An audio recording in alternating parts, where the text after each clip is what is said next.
सियासत और घोटालों का चोली दामन का साथ बहुत पुराना है और जब किसी राज्य में चुनाव की रणभेरी बज चुकी हो तो अक्सर इतिहास के बंद पन्ने खुलने लगते हैं। पुरानी फाइलें अलमारियों से बाहर आ जाती हैं और अदालतों के हथौड़े की गूंज सियासी गलियारों तक सुनाई देने लगती है। बिहार में विधानसभा चुनाव का भी गुल फूंका जा चुका है और ठीक इसी समय दिल्ली की राउस एवेन्यू कोर्ट से एक ऐसा फैसला आया जिसने बिहार की राजनीति में भूचाल ला दिया है।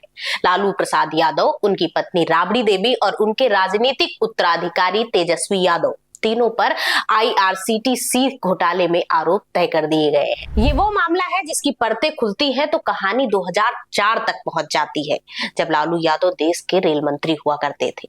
आज हम इस पूरे मामले को परत दर परत समझेंगे, जानेंगे कि ये पूरा स्कैम क्या है और ये भी विश्लेषण करेंगे कि चुनावी मौसम में ऐसे मामलों के बाहर आने का पैटर्न क्या कहता है। नमस्कार, मैं हेमा श्रीवास्तव, आप देख रहे हैं यूनाइटेड भारत। सबसे पहले ये समझिए कि ये मामला है क्या। इसे आम भाषा में लैंड फॉर होटल घोटाला भी कहते हैं। साल था 2004 से 2009 का। केंद्र में UPA 1 की सरकार थी और लालू प्रसाद रेल मंत्रालय संभाल रहे थे। CBI के आरोपों के मुताबिक इसी दौरान रेलवे के 2 होटलों जो रांची और पुरी में थे, उनके रख रखाव और संचालन का टेंडर निकाला गया। ये टेंडर मिला सुजाता होटल्स नाम की एक कंपनी को, जिसके मालिक थे विनय और विजय कोचर, जिन्हें लालू परिवार का करीबी बताया जाता है। आरोप ये है कि ये टेंडर ऐसे ही नहीं दिया गया, इसे देने के लिए टेंडर प्रक्रिया की शर्तों से हेरफेर किया गया, उन्हें प्रभावित किया गया और इस एहसान के बदले में लालू परिवार को मिला एक बेशकीमती तोहफा।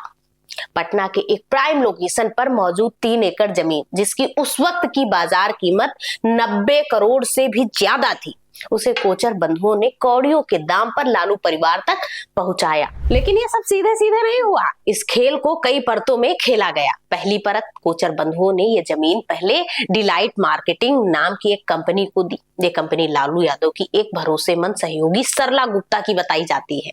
94 करोड़ की जमीन का सौदा महज 1 करोड़ 47 लाख रुपए में दिखाया गया। दूसरी परत, कुछ साल बाद 2010 से 2014 के बीच इसी डिलाइट मार्केटिंग कंपनी ने यह जमीन लारा प्रोजेक्ट्स नाम की एक कंपनी को ट्रांसफर कर दी। लारा यानी लालू और राबड़ी, ये कंपनी सीधे तौर पर राबड़ी देवी और तेजस्वी यादव के स्वामित्व में थी और ये ट्रांसफर हुआ महज 65 लाख रुपए में। यानी जो जमीन 94 करोड़ की थी वो घुमावदार रास्तों से होते हुए लालू परिवार तक महज कुछ लाख रुपए में पहुंच गई। इसी मामले में कोर्ट ने लालू, राबड़ी और तेजस्वी समेत कुल 14 लोगों पर IPC की धारा 420 यानी धोखाधड़ी और 120B यानी आपराधिक साजिश के तहत आरोप तय किए हैं। लालू यादव पर पद का दुरुपयोग करने के लिए भ्रष्टाचार निरोधक अधिनियम की धाराएं भी लगाई गई हैं।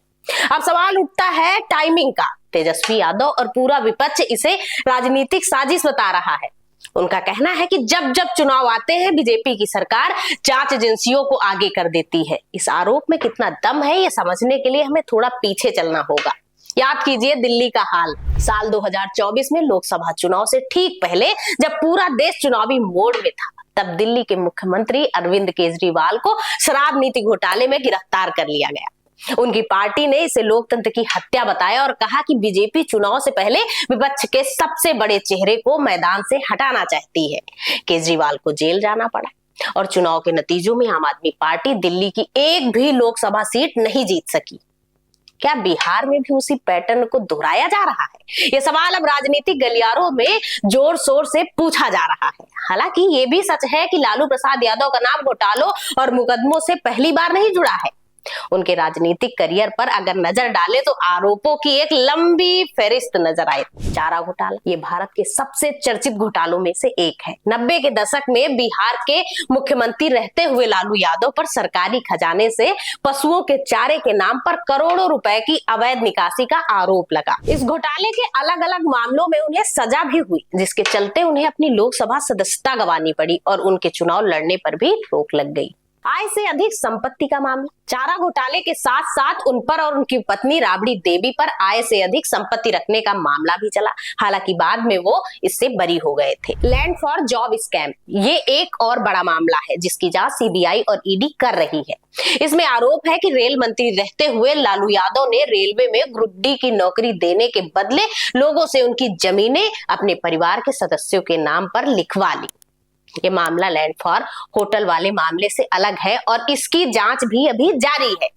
बहरहाल आईआरसीटीसी मामले में लालू परिवार ने खुद को निर्दोष बताया है और कहा है कि वो इस लड़ाई को लड़ेंगे। तेजस्वी यादव ने सोशल मीडिया पर लिखा कि जब तक दंगाई एवं संविधान विरोधी बीजेपी सत्ता में है और मेरी उम्र है, बीजेपी से लड़ते रहेंगे। तूफानों से लड़ने में मजा ही कुछ और है। हमने संघर्ष पथ चुना है, संघर्ष पथ पर चलते चलते अच्छे मुसाफिर बन निश्चित ही मंजिल प्राप्त करेंगे। 1 महीना पहले बिहार आकर गृह मंत्री अमित शाह जी हमें धमकी दे रहे थे कि हमको चुनाव लड़ने लायक नहीं छोड़ेंगे। हम लड़ेंगे भी और जीतेंगे भी। हम बिहारी हैं, बिहारी बाहरी से नहीं डरते। ये सच है कि आरोप तय होना गुनाह साबित होना नहीं है।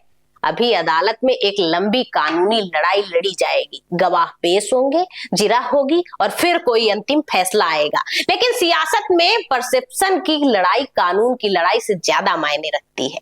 बिहार चुनाव के मुहाने पर खड़ा है। एक तरफ लालू परिवार को कोर्ट में अपनी बेगुनाही साबित करनी है, तो दूसरी तरफ बिहार की जनता की अदालत में जाकर वोट मांगना है। ऐसे में भ्रष्टाचार का ये जिन जो एक बार फिर बोतल से बाहर आया है, वो बिहार के चुनावी ऊंट को किस करवट बिठाएगा, ये देखना दिलचस्प होगा। क्या बिहार की जनता इसे राजनीतिक साजिश मानेगी या फिर भ्रष्टाचार पर एक बड़ी चोट? इसका फैसला तो चुनाव के नतीजों में ही होगा। नमस्कार।